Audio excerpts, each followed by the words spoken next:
ভাইফোঁটার সকালে একটু অন্যরকম কিছু না থাকলে চলে, তাই আজ বানাচ্ছি একদম নতুন ডিজাইনের নিমকি। খাস্তা, মচমচে আর একদম পারফেক্ট হয় ভাইফোঁটার জন্য। আর এই নিমকি বানাতে খুব একটা ঝামেলা নেই, কিন্তু ডিজাইনটা দেখলেই সবাই বলবে উফ এত সুন্দর। চায়ের সাথে হোক বা ভাইফোঁটার প্লেটে মিষ্টির পাশে দারুণ মানাবে।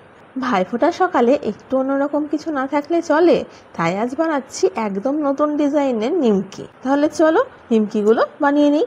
আর নিমকি বানানোর জন্য আমি 250 পরিমাণে রোল ময়দা, অর্থাৎ ময়দা যেটাকে বলি আমরা, সেই ময়দা নিয়ে নিয়েছি। আর ময়দার মধ্যে অল্প একটু রক সল্ট দিয়ে দিচ্ছি।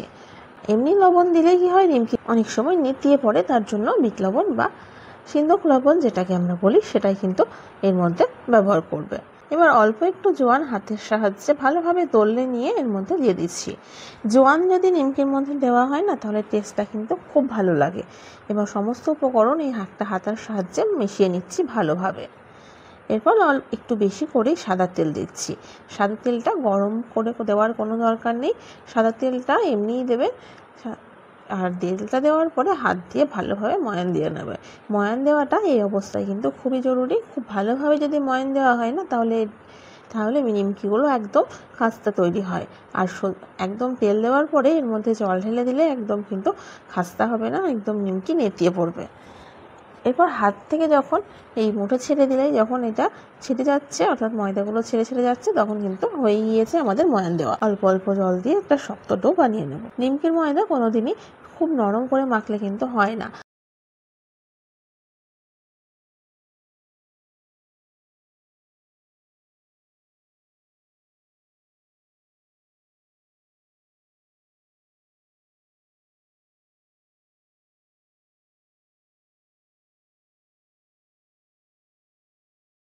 ময়দা থেকে মোটমাট আমার 4টে লিচি হয়েছে। এবার একটা লিচি নিয়ে আমি অল্প একটু ময়দা নিয়ে এটাকে একটা গোল মতো রুটি বানিয়ে নেব।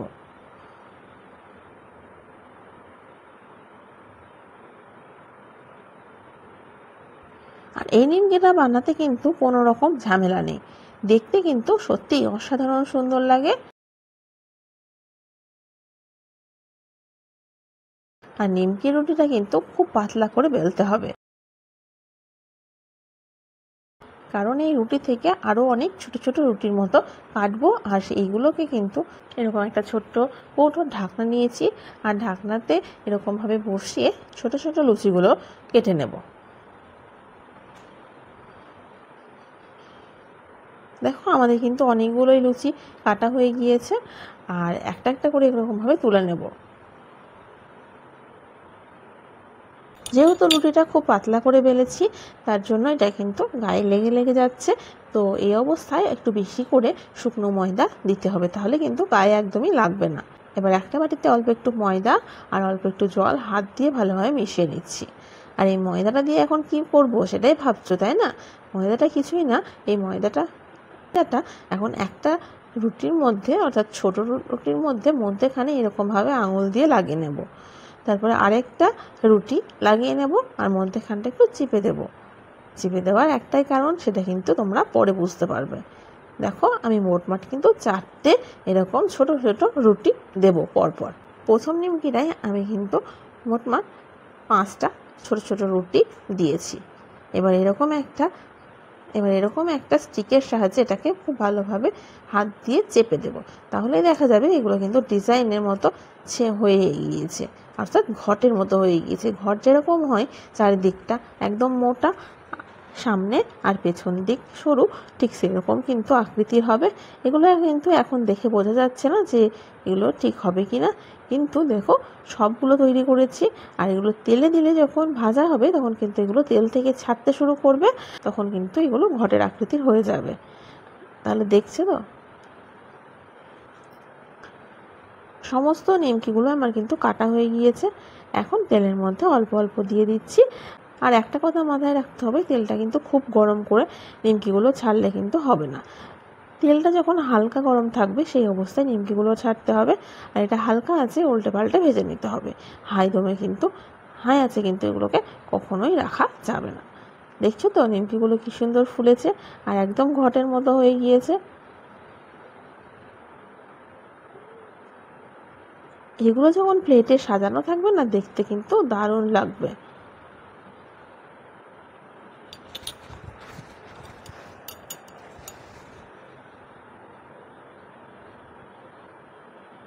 তোমরাও এই ভাইফোঁটায় ট্রাই করে দেখো এই ইউনিক ডিজাইনের নিমকি, আর কমেন্ট করে জানিও কিন্তু কেমন লাগলো।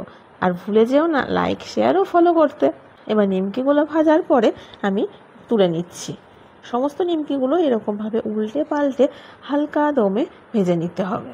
আর এই নিমকিগুলো চায়ের সাথে অথবা বিকেলবেলা আড্ডায় বসে সকলে মিলে, আমার ভাইফোঁটার দিন মিষ্টির পাশে, এগুলো কিন্তু দেখতে অসম্ভব সুন্দর লাগে। তো তোমরাও এই ভাইফোঁটায় অবশ্যই কিন্তু বানিও। আর একটা নিমকি আমি ভেঙে দেখাচ্ছি, দেখো কতটা কুড়মুড়ে হয়েছে। একদম কিন্তু এগুলো শক্ত হয়নি, একদম কুড়মুড়ে ধরনের হয়েছে, খেতেও কিন্তু অসম্ভব সুন্দর লাগে। তাহলে চলো, আমার পরের ভিডিওটা তোমরা কী রেসিপি দেখতে চাও অবশ্যই কিন্তু কমেন্ট করে সেটাও জানিও। আজকের মতো টাটা।